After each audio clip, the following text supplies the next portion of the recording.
প্রিয় দর্শক, স্বাগত এই মাঝরাত্রির বোকাবাক্সে। যারা আমাকে দেখছেন এখন, শহরে গত এক সপ্তাহ ধরে নানান রকম ঘটনাবহুল শোবিজ।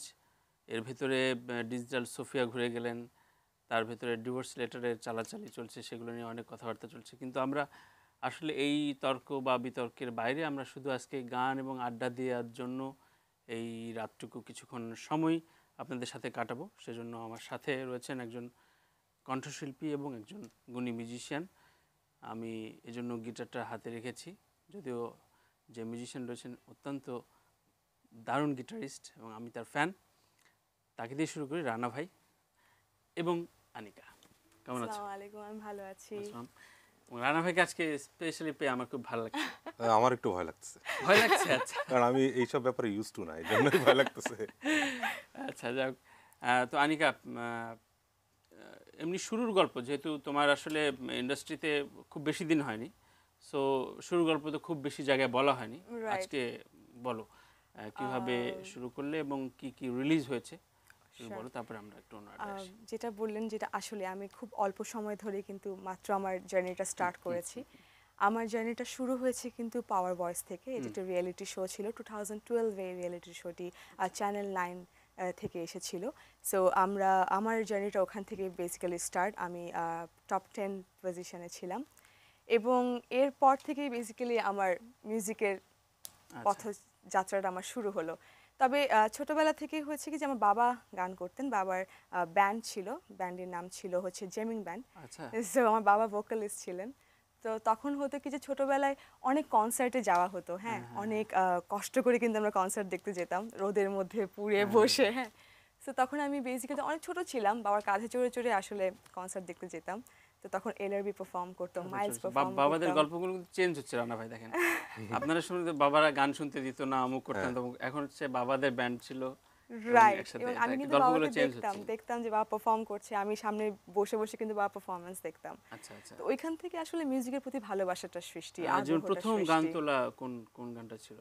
প্রথম গান তোলাটা বেসিক্যালি আমার যদি মৌলিক গান বলা যায় তাহলে আমাদের পাওয়ার ভয়েস বের হয়ে আসার পরে আমাদের একটা পাওয়ার প্রজেক্ট নামে একটা অ্যালবাম আসে। আচ্ছা আচ্ছা, এটা তোমার গান কিন্তু প্রথম জীবনে অন্যের গান তোলা, কভার সং প্রথম আসলে আমার এখনো পর্যন্ত এরকম মনে পড়ছে, কারণ অনেক রকম গান শুনতাম, তো সব রকমের গান যতটুকু বুঝতাম বা যতটুকু বোঝার চেষ্টা করতাম আমি কিন্তু তুলে ফেলতাম।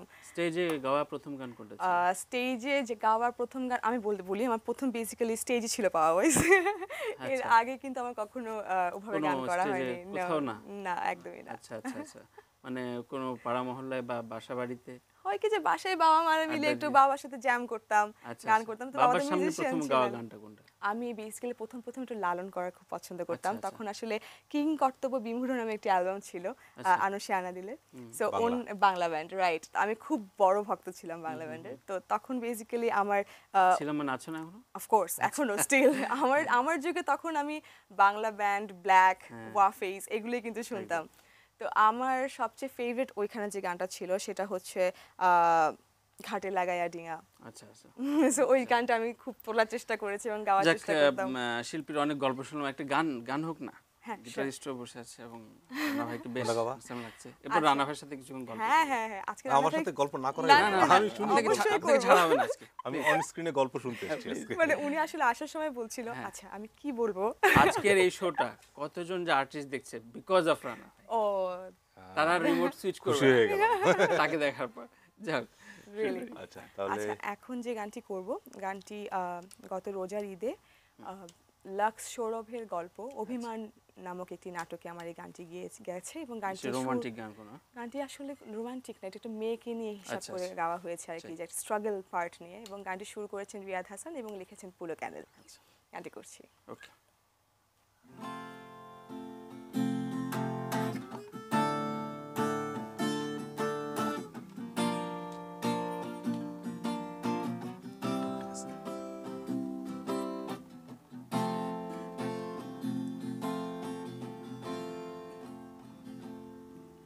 আমি এমন একটি না যে স্বপ্ন হয়নি কারো, ইচ্ছে হলে দুঃখ নামে আমার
ওয়াও, থ্যাংক ইউ, দেখছেন তারা ক্লাপস দিচ্ছেন নিশ্চয়ই, থ্যাংক ইউ সো মাচ। খুব দারুণ। এবং আমি একটু রানা ভাইয়ের কাছে যাবো।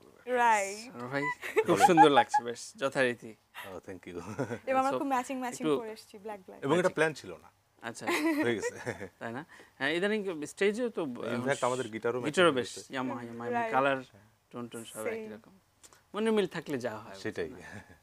আমি এমনিতে তো এই ধরনের শোতে বা নিজের কথা তো বলা হয় না, তাই না? না, বলা হয় না আসলে। বা এই যে মাইক্রোফোনটাও তো আনিকাদের কাছে থাকে, হ্যাঁ, সাউন্ডটাও লাউড থাকে। আমাদের কাছে থাকে আজকে কিন্তু লেভেল কিন্তু দুজনের তিনজনের লেভেল সেম। হ্যাঁ, সম অধিকারে আছে। হ্যাঁ, সবাই। তো একটু বলেন যে আসলে এই গানের সাথে প্যাশন এবং অ্যাজ এ মিউজিশিয়ান হিসেবে কবে থেকে মনে হলো যে মিউজিকটা আমার আসলে যেমন আমাদের বাসায় আমার বড় ভাই আছে, এখনো আছে, ডিফারেন্ট টাচ ব্যান্ড, ওই ব্যান্ডের মেম্বার ছিল তখন আমি ছোট। তারপরে আমার মেজো ভাইও মিউজিকের সাথে জড়িত, ওর নাম বাবু, ও চেনে।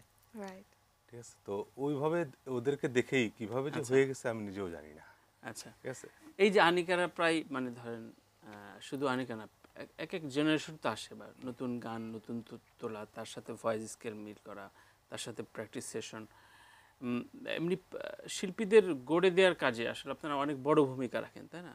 তো সেক্ষেত্রে দু একটা এক্সপিরিয়েন্সের কথা যদি একটু শুনতে চাই আজকে লাভ বক্সে, সেই একটু বলেন না যে গড়ে দেওয়ার কাজে বড় ভূমিকা আসলে আসলো যে আমার 10টা গান একটু রানা ভাই আমরা একটু বসে এই যে আমরা শোটা শুরু হওয়ার আগেই আনিকা টেনশনে ছিল কর্ডিনেট মিলে না, এটা আগে কারোর ভিতরে ছিল কিনা জানি না, তবে এখনকার যারা আছে নতুন, হ্যাঁ, ওরা এইসব ব্যাপারে খুব সিরিয়াস। সিরিয়াস, হ্যাঁ, ওরা সেটা পজিটিভ খুব মানে পারফেকশন চায় যে না আমার ওই গানটাতে ওই পিসটা ছিল, এটা লাগবে। ঠিক আছে, হ্যাঁ, যেটা ওর ক্ষেত্রে আছে, ওর ওর মতো ওর সমসাময়িক যারা আছে তারা সবাই কিন্তু এই ব্যাপারে খুব সিরিয়াস, এবং যেটা আমাদেরকে খুব ইন্সপায়ার করে যে হ্যাঁ আমাদেরকেও সিরিয়াসলি বাজাইতে হবে। আচ্ছা আচ্ছা, ঠিক আছে, আর গড়ে দেওয়ার ব্যাপার তো গড়ে তো ওরা গড়েই আসে। হ্যাঁ, তা তো অবশ্যই একটা প্ল্যাটফর্ম থেকে একটা পর্যায়ে যে এক্ষেত্রে আমি একটু বলবো যে একটা অভিযোগ ছিল আনিকার বিষয়ে একটু জানতে চাবো যে কাভার সং গাওয়ার ব্যাপারে, যে কাভার সং গাইতে গাইতে একটা এমন একটা পর্যায়ে চলে যায় যে স্টেজেও আর নিজের গান গাইতে ভুলে যায় ট্রু। অনেকেই বিশেষ করে যারা রিয়েলিটি শো থেকে আসছে। তো এটার কারণটা কি? এটা কেউ যে গড়ে দেওয়ার ভেতরে একটু ঝামেলা থাকে কিনা, জানি না, যে না তবে প্যাকটা আছে 20টা গান এখানে তোলা আছে, তুমি আর এর বাইরে নড়ো না? ওটা বলতে পারি না, তবে এই পর্যন্ত যতগুলি শিল্পী সিঙ্গার রিয়েলিটি শোর মাধ্যমে আসছে, হ্যাঁ, তাদের কিন্তু অনেকেরই সোলো অ্যালবাম বা কি বলে মৌলিক গান কারেক্ট, আছে, এবং তার ভিতরে কিন্তু ভালো গানও আছে। হ্যাঁ, কিন্তু সেই গানগুলি যদি দর্শক সেভাবে না নেয়, তখন ওদেরও কিছু করার থাকে আচ্ছা না। আনিকা আসি, দর্শক নেয়া আর দর্শকদের নেয়ানো। ধরা যাক যে আমি 8টা গান গাইলাম, এরপরে 2টো গান তো গাইতে পারি, তাই না? যে কেমন লাগলো রিয়াকশনটা নেয়, হ্যাঁ, বা right. 8টা স্টেজ থেকে বা 10টা স্টেজ থেকে ওই গানটাও হয়তো জীবন্ত হয়ে উঠতে পারে। সেই চেষ্টা তো করা হয় না? অবশ্যই আমরা সবাই কিন্তু কম বেশি চেষ্টা করি যে যখনই সুযোগ পাই কোন একটা গানের পরপরই কিন্তু মাঝখানে হলেও বা শুরুটা দিয়েও নিজের গানটা দিয়ে শুরু করার সবাই কিন্তু মোটামুটি চেষ্টা চালিয়ে যাচ্ছি। মানে So, কমপক্ষে নিজের একটা গান এবং টু বি ভেরি অনেস্ট, মানে হয়তো আমাদের গান, আমি বেসিক্যালি আমার গানের ক্ষেত্রেই বলি, আমি বাকিদেরটা বলতে পারবো না, আমার গান এখনো অতটা পরিচিত না, যেটা সত্যি কথা। তবে যখন গাই অ্যাপ্রিসিয়েশন কিন্তু অবশ্যই পাই, বাহ। এবং অনেক সময় এমনও হয় যে হয় না যখন আমরা অনেক জায়গায় শো করতে যাই, শোতে যাওয়ার আগে কিন্তু ক্লায়েন্টসরা আগেই কিন্তু দেখে নেয় আপনার ইউটিউব চ্যানেল, এখন তো অনেক ডিজিটালাইজ সব কিছু, রাইট? লিংক পাঠিয়ে দিলে এরকম কিন্তু ব্যাপারটা হয়ে আসে, which is a very like common thing. তখন ওরাও অনেক সময় বলে যে তোমার ওই গানটা ওই গানটা করো, করেন। হ্যাঁ, আচ্ছা, এরকম রিকোয়েস্ট কিন্তু আসে যে আচ্ছা তুমি আনিকা তুমি তোমার ইচ্ছার গানটা করলে না, এইভাবে ব্যাপারগুলো কিন্তু মাঝে মাঝে ফেস করি। একটা বিষয় which is একটু very- আমাদের এই শোতেই তপন দা এবং নোমাপা ফামিদা আপা একটা দারুণ টপিক নিয়ে কথা বলেছিলেন যে এখনকার মিউজিশিয়ান বা কম্পোজাররা এসে বলে যে আপা আপনার তো আসলে স্টেজ নাম্বার দরকার, স্টেজে গান গাওয়ার জন্য স্টেজ Very নাম্বারটা common দরকার, topic. তো আমি আপনার জন্য 2টো স্টেজ নাম্বার বানিয়েছি। তো স্বাভাবিকভাবে নোমাপা খুব ক্ষেপে রেগে টেগে তাকে একমাত্র নাস্তানাবুদ করে দিয়েছে। এই বিষয়টা আসলে এই কনসেপ্ট মানে যখন স্টেজে তো আপনি তো হাজার হাজার স্টেজে থাকার অভিজ্ঞতা, এবং আসলে স্টেজ নাম্বার মানেই কি আসলে মানে একটু ফাস্ট বিট হতে হবে, একটু ডিস্টরশন থাকতে হবে, ইডিএম, ব্যাপারটা কি আসলে? মানে ব্যাপারটা হচ্ছে গান ভালো হইতে হবে, সেটা ফার্স্ট হোক, ফার্স্ট বিটের হোক বা স্লো প্যাটার্নের হোক, স্লো রক হোক, যেটাই হোক, গান যদি ভালো হয় তো সেটা মানুষ শুনবেই। এলআরবির বাচ্চু ভাইয়ের সেই তুমি গান কি ফার্স্ট এটা তো গান কোনো না? অনেক rhythmic সেটা যখন কিছু গায় ছিল। সবাই কিন্তু একদম। অডিয়েন্সও গেতে থাকে, ঠিক আছে। জেমস ভাইয়ের মা গান, সেটাও কিন্তু ফার্স্ট বিটের গান না, ঠিক আছে। আমরা এভাবে যদি আসি, অনেকেরই গান আছে যেগুলি, এবং ওগুলি কিন্তু বেশি দিনই টিকে থাকে। True. ফার্স্ট প্যাটার্নের গানগুলি কিন্তু খুব বেশি দিন লংজিভিটি করে না, ঠিক আছে। তো এইটা আমার একটা কাছে ভুল মনে হয় না। পারসেপশন। তো আনিকা, তোমার কাছে কি মনে হয় যে যে না, আমার কাছে বিষয়টা হচ্ছে যে যে গানটি আপনাকে টাচ করতে পারবে, আমার গাওয়ার উপরে কিন্তু অনেক কিছু নির্ভর করে। সো এটার মানে না যে আসলে ব্যাপারটা হয় কি যে আমি এখন অনেক বড় বড় হয়তো বা কথা বলবো, কিন্তু কালকে যখন আমি শো করতে যাব তখন আমি একটা আমারও টেন্ডেন্সি থাকবে, আবার আমাকে বলে দেওয়া হবে যে আপু আপনাকে কিন্তু জমাতে হবে, বা এই যে নাচানোর একটা টেন্ডেন্সি, এটা কিন্তু কেন না কোনোভাবে আমাদের ভিতরে মানে ডিজের অটোমেটিকলি কাজটাও তোমাদের করতে হচ্ছে, আবার মানে এটা যেটা ডান্স একদম গ্রুপের কাজও করতে একদম হচ্ছে, আবার গায়ক যেটা গায়কের একদম কাজও। বললাম না যে আমি এসে হয়তো বা লাইভে খুব একটা বড় কথা বলতে চাই না, যেটা প্র্যাকটিক্যাল থিং আমরা ফেস করছি অনবরত, আচ্ছা। এই টেন্ডেন্সিটা নিয়েই যখন আমি স্টেজে উঠবো, এন্ড অফ দ্য ডে আমি চাইলেও কিন্তু একটা সফট নাম্বার করার সুযোগ আমাদেরকে হয়তো বা দেওয়া হচ্ছে না, বা ওই অডিয়েন্স আমরা হয়তো বা পাচ্ছি না। কেন যেন মানে মেয়েদের কাছ থেকেই এ ধরনের একটা এক্সপেকটেশন নিয়ে রাখে যে একটা গরম গান হবে। আরেক গরম সমস্যা গানের হচ্ছে যে, পাশাপাশি গান হয়, হ্যাঁ। মনে করেন যে সোমা মানে সামিনা আপা বা সাবিনা আপা, এরা যখন গান গায়, এদের গানগুলি যখন গায়, তখন কিন্তু ওই গানগুলি কিন্তু সবাই শোনে। ঠিক ওই 10টা গান যদি এরা গেতে যায়, তখন কিন্তু বলবে যে না। যাই হোক, এখন অনেকক্ষণ প্যাচাল হলে একটু দু লাইন গান শুনে আমরা একটা ব্রেকে যাব, তারপরে Okay. আরো ওকে, অনেক কিছু। কোনটা এছাড়া ছেড়া? ওকে, হোম হোম আমি এই ব্যাপারে গানটির ব্যাপারে একটু বলি। Please. গানটি আসলে আমার প্রথম মৌলিক গান, আচ্ছা। এবং গানটি সুর করেছেন মীর মাসুম, আমাদের সবারই অনেক ফেভারিট, আচ্ছা, এবং হ্যাঁ, আর গানটি লিখেছেন ইফতেখার সুজন। আচ্ছা। গানটি পাওয়ার প্রজেক্ট নামক একটি অ্যালবামে গিয়েছে। আচ্ছা। আশা করি আপনাদের সকলের ভালো লাগবে। Masum is a very brilliant composer. Okay. ভুল হতে পারে কিন্তু। হোম কি ধরছেন? ই।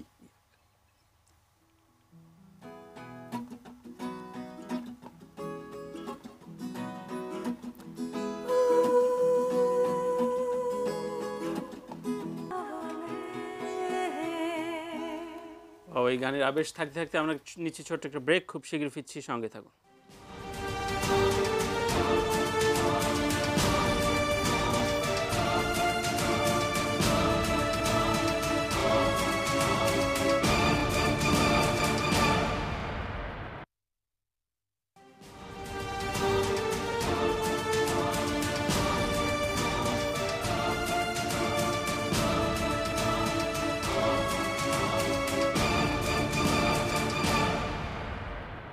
প্রিয় দর্শক, স্বাগত আরেকবার লাভ বক্সে। আমি আছি তানভি তারেক, আড্ডা দিচ্ছি, গান শুনছি। গান হচ্ছে রান্না ভাই এবং আনিকার সাথে। বেশ চমৎকার গানের আবেশ ছিল আসলে। এখনকার কাজের স্ট্যাটাসটা একটু শুনি, যে নেক্সট কি রিলিজ হচ্ছে। ওকে, এখন বর্তমানে একটু আমরা সবাই কম বেশি স্টেজ শোজ নিয়ে ব্যস্ত আছি, হ্যাঁ। বিকজ এটা ডিসেম্বর। আর আমি রিলিজ বেসিক্যালি আমি আজকেই একটা আপডেট দিয়েছি, সেটা হচ্ছে আমি বেসিক্যালি না, হৃদয় খান আপডেট দিয়েছে, একটি প্লেব্যাক করে আসলাম, এবং আমার সাথে হৃদয় খানও ওখানে ভয়েস দিয়েছেন, and I am very lucky ওনার মতো একটা মিউজিশিয়ানের সাথে কাজ করতে পেরে। না, এটা আমার ফার্স্ট প্লেব্যাক না, বাট আমি এই কাজটা নিয়ে কেন খুব বেশি এক্সাইটেড, বিকজ আমার খুব ফেভারিট একজন অ্যাক্টর ওই মুভিতে আছে, সাকিব খান। সো মুভিটির নাম হচ্ছে নোনো। মহালোচিত সময়। ইয়া, আমাদের সবারই অনেক খুবই ফেভারিট। হ্যাঁ, সো এই সাকিব নামের লোকরাই আলোচিত হয়ে যায় সাকিব বাংলাদেশে। ও আচ্ছা আচ্ছা। তাই তো, সাকিব আল হাসান, সাকিব সাকিব আল খান। হাসান। Right right.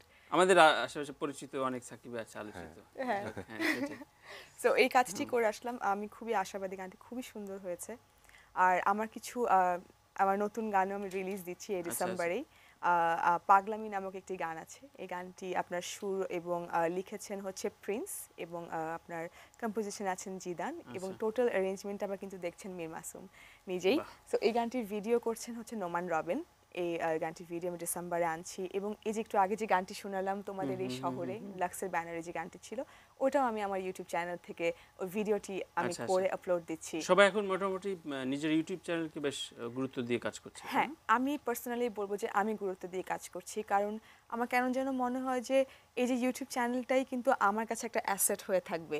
আমার এটা কিন্তু একটা লং টার্ম প্রসেস, এবং আমি যতটুকু মনে করি যে এখন আমরা অনেকটুকুই ডিজিটালাইজড বলা যেতে পারে, আমরা অনেকটুকুই ডেভেলপড বলা যেতে পারে, এবং ইউটিউব আরো বেশি অবশ্যই অবশ্যই এগিয়ে যাবে সেটাই, আমাদের সেটাই। মিউজিক আমরা থেকে। অফেরও অনেকক্ষণ আলাপ করছিলাম। রানা ভাই একটু অন্য প্রসঙ্গ পাল্টে, আবার? যেহেতু লাভ বক্সে বলেন। গিটারিস্টদের সাথে নাকি অনেক প্রেম হয়, মানে গিটারের সাথে নাকি একটা প্রেমের সম্পর্ক আছে, মানে মানে এটা আমি তো এই বিষয়ের সম্মুখীন হইলাম এটা না একটা কখনো। তত্ত্ব, মানে এটা ঐতিহাসিক তত্ত্ব। আমি শুনতে চাচ্ছি, মানে জানতে চাচ্ছি আর কি বেসিক্যালি এটার সাথে কি যোগসূত্রটা কি থাকে না? যোগসূত্র আমার মনে হয় যে গিটারিস্টরা একটু সামনে যেতে পারে গিটার নিয়ে, কিবোর্ডিস্ট তো ওখানেই দাঁড়ায় থাকতে হবে। আচ্ছা আচ্ছা, মানে যে মুভ কিবোর্ড করতে বাজায়, মুভেবল না? হ্যাঁ, সে তো অতটা মুভমেন্ট করতে পারে না, বা ড্রামার তো ওই জায়গায় বসা ছাড়া কোনো উপায় নেই। একদম। গিটারিস্ট যে আসে ও কিন্তু সামনে যেতে পারে, মনিটরের উপর পা তোলে, হেড ব্যাঙ্গিং সবকিছু করতে পারে। এইগুলি হয়তো মানুষের ভালো লাগে, এই জন্য হয়তো একটু। আপনার খুব স্মরণীয় স্টেজ কোনটা? স্মরণীয় স্টেজ হচ্ছে আমি একটা শোতে খুব ক্লান্ত, অনেকক্ষণ ধরে বাজাচ্ছি, বাজাতে বাজাতে বেজ জ্যাম্পের উপর বসতে গেছি এবং বেজ জ্যাম্প নিয়ে আমি স্টেজ থেকে পড়ে গেছি। পড়ে গেছেন? আচ্ছা। এইটা হচ্ছে স্মরণীয়। এবং পড়ে গেছি, বাট আমি একটা বাজাচ্ছি তো। ভিডিও থাকলে তো ভাইরাল হয়ে যেত। হ্যাঁ, না তখন ছিল না, হ্যাঁ তখন ফেসবুকও ছিল না, অনেক আগের কথা। এবং আমি পড়ে যাওয়ার পরেও আমি বাজাচ্ছি, মানে বাজানোটা স্টপ করি নাই। মাই গড। মানে এইভাবে জাস্ট চেয়ারটা নিয়ে মনে করেন পড়ে হ্যাঁ, গেলাম, কিন্তু এইভাবে গিটারটা আছে, বাজায় যাচ্ছি। তারপরে তুলছে আমাকে, আপাতত এটাই মনে পড়ছে। আর এর ডেডিকেটেড, থেকে- ভেরি ডেডিকেটেড খুব। আচ্ছা আনিকা, খুব প্রাসঙ্গিক একটা বিষয় যে কিছুদিন আগে ফেসবুকে এটা নিয়ে আলাপ আলোচনা হচ্ছিল যে গায়িকারা আসলে এখন অনেকভাবে পারফর্ম অ্যাজ এ গুড পারফর্মারও হতে হয়, মিউজিক ভিডিওর ক্ষেত্রে আরও বেশি। ইদানিং ভিউজের বিষয়, যেহেতু আসলে তুমি নিজেও ইউটিউবের বিষয়ে সিরিয়াস, সেখানে ভিউজ অনেক বড় একটা বিষয়। এটার জন্য অনেকেই আসলে টোরিওগ্রাফি নিয়ে অনেক, মানে লাইক মুভি সং বা আইটেম সঙের মতো কাজ করছে। এইটা তুমি ঠিক তোমার পারসেপশনটা শুনতে চাচ্ছি, তোমার দিক থেকে তুমি এটাকে কিভাবে মনে করো? এটা কি গানকে সৌন্দর্য মণ্ডিত করছে, নাকি গানটাকে ছাপিয়ে নিজেকে আসলে একটু অ্যাজ এ পারফর্মার হিসেবে? ওকে, ব্যাপারটা হচ্ছে আমি সবকিছুকে অনেক পজিটিভলি দেখি। হ্যাঁ। যে যেভাবে করতে পছন্দ করছে আমি সবাইকে চেষ্টা করি এটা অ্যাপ্রিসিয়েট করার, এবং যদি আমি পারফর্ম করতে পারি, যদি আমাকে দেখতে ভালো লাগে, তাহলে কেন করব না? কারণ হয় কি যে আমরা যদি একটু দেশের বাইরের গানগুলোকে যদি একটু দেখতে চাই, তাহলে কিন্তু দেখা যাবে যে জেনিফার লোপেজ, রিহানা, শাকিরা, তারা কিন্তু নিজেদের পুরো এই গানে কোণা থেকে ও নিজেরাই কোণা নেচে গিয়ে বেড়াচ্ছে, তাই না? একদম, হ্যাঁ, ইভেন ইন্ডিয়ান সুনিধি, নেহা কাক্কর, ওরাও কিন্তু সবাই কিন্তু যথেষ্ট। মানে করছেন, এবং আমি বলবো যে ইটস আ পজিটিভ থিং, কারণ it's all about like creativity যদি আমার মধ্যে থাকে, আমি অবশ্যই সেটা চেষ্টা করব সবাইকে দেখানোর। তবে হ্যাঁ, আমি যেটা মনে করি, মেনটেন করার চেষ্টা করি, সেটা হচ্ছে যে পরিপূর্ণ হতে হবে জিনিসটা, অবশ্যই। একদম তো পলিশ। নাচ শিখছো কার কাছ থেকে? আমি নাচ শিখিনি। তবে লাগবে মূল practice। কন্টেন্টটা ভালো হইতে হবে, মূল content। মানে main End of the day, গানটা আমার আগে কাছে ভালো হইতে হবে। গানটা তো মেইন, একদম। অডিওটা হচ্ছে আসল, একদম। এবং তারপরেই হচ্ছে কিন্তু ভিডিওটা। তবে অডিওটার সাথে কিন্তু এখন ব্যাপারটা যেটা হয় যে ভিডিওটা কিন্তু আরেকটু কালার অ্যাড করে। অবশ্যই অবশ্যই, আমরা শো একদম শেষ পর্যায়ে আছি। বাবার কথা বললে এবং বাবার গান দেখে, বাবার কাঁধে চড়ে কনসার্ট দেখে, বাবার চয়েসে বা বাবার প্লেলিস্টে মেয়ের কোন গানটি সবচেয়ে পছন্দের? favorite? হ্যাঁ, পছন্দের। বাবা একটু আসলে পুরোনো দিনের গানগুলোই তাও পছন্দ তোমার কাছ করে। থেকে কি কোন গানটা শুনতে চায়, বা বাবা আমার রিসেন্ট আসলে বলতে গেলে আমার ম্যাশআপটা খুব পছন্দ করে। লাস্ট মাসে? হ্যাঁ, লাস্টে ম্যাশআপটা করেছে, আমি 4টি গান নিয়ে আমি করার চেষ্টা করেছি, এবং ওই গানটি আমরা বেশিরভাগ বাবা শেষ খুব মিনিটে আছি, পছন্দ একটা করে। গান শুনতে শুনতে বা গুনগুন করতে করতে Sure. শেষ করি। আমি তার আগে প্রিয় দর্শক, আজকে আসলে গান ছিল বেশি, আমি বলেই নিয়েছিলাম যে একটু গান হোক বেশি, প্যাচালটা কম। তো আনিকার গল্প শুনেছি, রানা ভাইয়ের মিউজিশিয়ান হিসেবে একটু অন্য ধরনের গল্প বলার চেষ্টা করলো। সবচেয়ে বড় দিক হচ্ছে আনিকার শেষ কথাগুলো আসলে নতুন সময়ের সাথে তাল মিলিয়ে চলতে হবে। সো সব কিছু আমরা পজিটিভভাবে দেখলেই সব কিছু ভালো লাগে। আমি আনিকার গান শুনতে শুনতে শেষ করবো। Thank you so much. শেষ করার আগে আমি অনেক ধন্যবাদ জানাই এটিএন নিউজকে আমাদেরকে আমন্ত্রণ জানানোর জন্য এখানে। Thank you so much Tanvir ভাই আপনাকে, এবং থ্যাংক ইউ রানা ভাইকে আমার সাথে জয়েন করার জন্য। সবাই ভালো থাকবেন, এবং আমাদের পুরনদের সাথে এবং পাশাপাশি আমাদেরকে একটু অল্প ছোট করে একটু জায়গা করে দিবেন, আমাদের গানগুলো শুনবেন এবং সবার কাছে ছড়িয়ে দিবেন। অবশ্যই আমার আপনাকে পক্ষ থেকেও সবাইকে ধন্যবাদ, এখানে যারা আছে, তানভীর ভাই আপনাকে, এটিএন নিউজ এবং লাভ বক্স, আনিকাকেও। হ্যাঁ, এইভাবে যেন, এটা আমার প্রথম বলা যায়, আরো যেন আসতে পারি, ইনশাআল্লাহ। এখন সাহস হচ্ছে একটু একটু। বাহ বাহ, সুন্দর এবং আমাদের জন্য একটা ঐতিহাসিক ঘটনা যে রানা ভাই প্রথম শো আমি করতে পারছি। সো গানে That's যাব। really চলো। sweet of you guys. Let's go.